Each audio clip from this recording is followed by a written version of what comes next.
সূরাতুর রহমানের তেলাওয়াত করবেন। আমরা পড়ি আর রহমান, আল্লাহ রাব্বুল আলামিন সেই দিন জান্নাতীদের সামনে পড়বেন আনার রহমান, সুবহানাল্লাহ, আমি রহমান।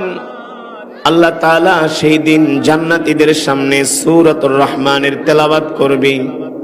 তাফসীরের মধ্যে এসেছে আল্লাহ তাআলার জাদু মাখা কণ্ঠে, কুদরতি কণ্ঠে সূরাতুর রহমানের তেলাওয়াত শুনে জান্নাতীরা 50,000 বছর পর্যন্ত গলা কাটা মুরগির মতো ছটফট করতে থাকবে।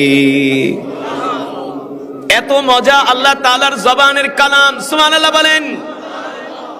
আল্লাহ তাআলা জান্নাতীদেরকে ডাকবে আর বলবে, জান্নাতীরা, দুনিয়াতে তোমরা যারা কোরআনকে ভালোবাসতা, সুবহানাল্লাহ বলেন, তোমরা যারা দুনিয়াতে কোরআনকে মহব্বত করতা, কোরআনের হাফেজদেরকে ভালোবাসতা, আলেমদেরকে ভালোবাসতা, আলেম ওলামাদের কণ্ঠে কোরআনের বয়ান শোনার জন্য দূর দূরান্ত থেকে শীতের মধ্যে কোরআনের মজমায় যেতা, শীতের সময় ঠান্ডা পানি দিয়ে ওযু করে কোরআনুল কারীমের তেলাওয়াত করতা, তোমাদের জন্য আজকে পুরস্কার হলো আমি আল্লাহ স্বয়ং তোমাদেরকে কোরআন শোনাবো। কে শোনাবেন? আল্লাহু আকবার। আল্লাহ তাআলা স্বয়ং সেই দিন জান্নাতীদেরকে কোরআনের তেলাওয়াত শোনাবেন। শুনতে মন চায় কি চায় না? কি মজাটা হবে চিন্তা করছেন? স্বয়ং আল্লাহ নিজে পড়বেন, সুবহানাল্লাহ। আল্লাহ তাআলার সামনে, বান্দার সামনে আল্লাহ তাআলার কোনো পর্দা থাকবে না, আল্লাহ সব পর্দা উঠায় দিবে, জালজালা পয়দা হয়ে যাবে। আল্লাহ তাআলা সেই দিন জান্নাতীদের সামনে কোরআন পড়বে, আর জান্নাতীরা সেই দিন কোরআন শুনে আত্মহারা হয়ে যাবে। আল্লাহু আকবার। মুসলমান, ওই জান্নাতের মধ্যে সেই দিন তারাই কোরআন শুনতে পারবে যারা দুনিয়াতে কোরআনকে ভালোবেসেছে। যারা আপনাদের মতো মুসলমান, যারা কোরআনকে ভালোবাসতো, তারা সেই দিন জান্নাতে আল্লাহ তাআলার কুদরতি জবানে কোরআন শুনতে পারবেন। যারা দুনিয়ার জমিনে কোরআনকে ভালোবাসতেন না, তারা সেই দিন জান্নাতেও কোরআন শুনতে পাবে না, ঠিক কিনা? এই যে কোরআনের মাহফিলে আসছেন, হতে পারে আজকের এই মাহফিল আমাদের নাজাতের উসিলা, পারে কি পারে না?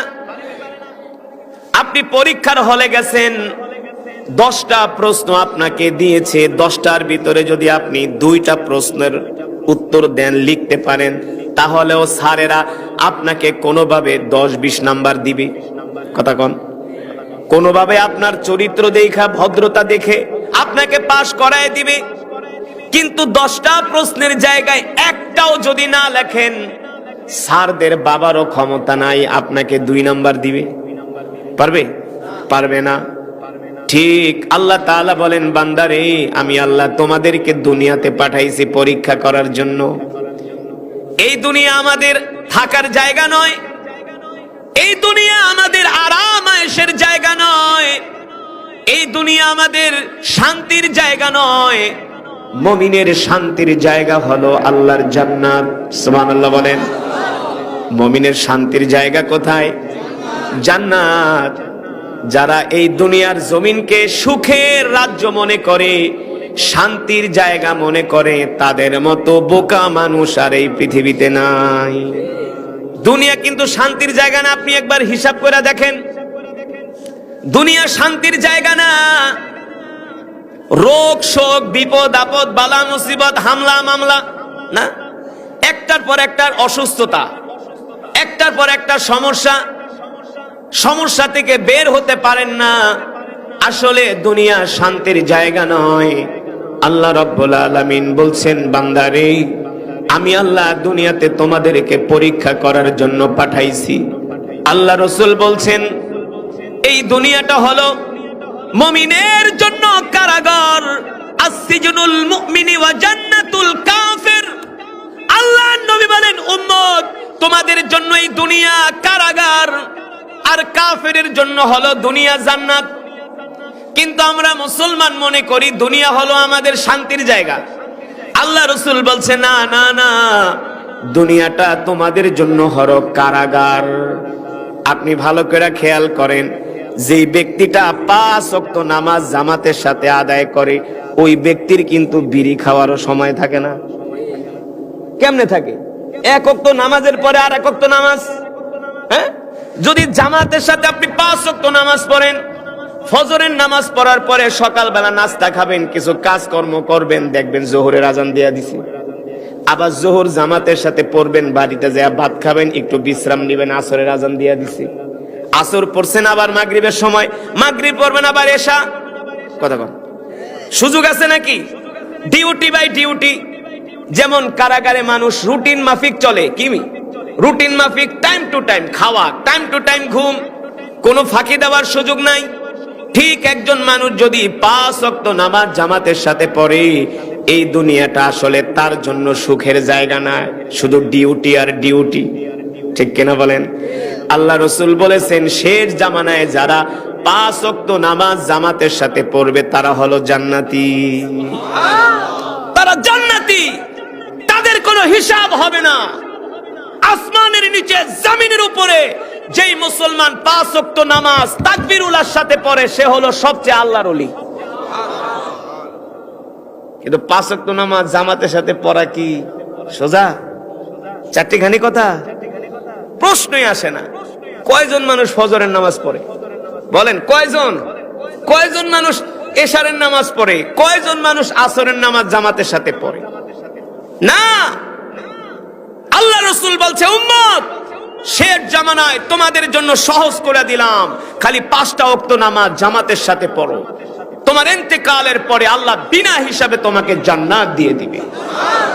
আর যেই ব্যক্তি 5 ওয়াক্ত নামাজ জামাতের সাথে পড়ে, সে কোনোদিন গুনাহও করে না। করতে পারে? পারে না। আল্লাহর কোরআন বলছে, ইন্নাস সালাতা তানহা আনিল ফাহশাই ওয়াল মুনকার। নামাজ এমন এক ইবাদত, সমস্ত গুনার কাজ থেকে একমাত্র নামাজই ফিরায় রাখে। আপনি যদি 5 বার একটা ঘাটে যান, পানি নাড়াচাড়া করেন, ওই ঘাটের পানি সহজে ময়লা হয় না। ঠিক কিনা? যেই ঘাটে মানুষ বেশি যাওয়া আসা করে, কাজ কাম করে, ওই ঘাটের পানি ময়লা হয় না, শ্যাওলা পড়ে না, কচুরিপানা থাকে না। আল্লাহ রাসূল বলছেন, একজন ব্যক্তি যদি 5 ওয়াক্ত নামাজ জামাতে পড়ে আর 5 বার ওযু করে, তার শরীরে কোনো গুনাহ থাকতে পারে না। ওযুর পানির সাথে তার সব গুনাহ ঝরে যায়। সুবহানাল্লাহ। 1 নম্বরে 5 ওয়াক্ত নামাজ জামাতে পড়বেন। 2 নম্বরে কোরআনের মাহফিল গুলোতে আসবেন, গুনাহ ছেড়ে দিবেন। হতে পারে আজকের এই মাহফিল আমাদের জন্য নাজাতের উসিলা। ঠিক কিনা?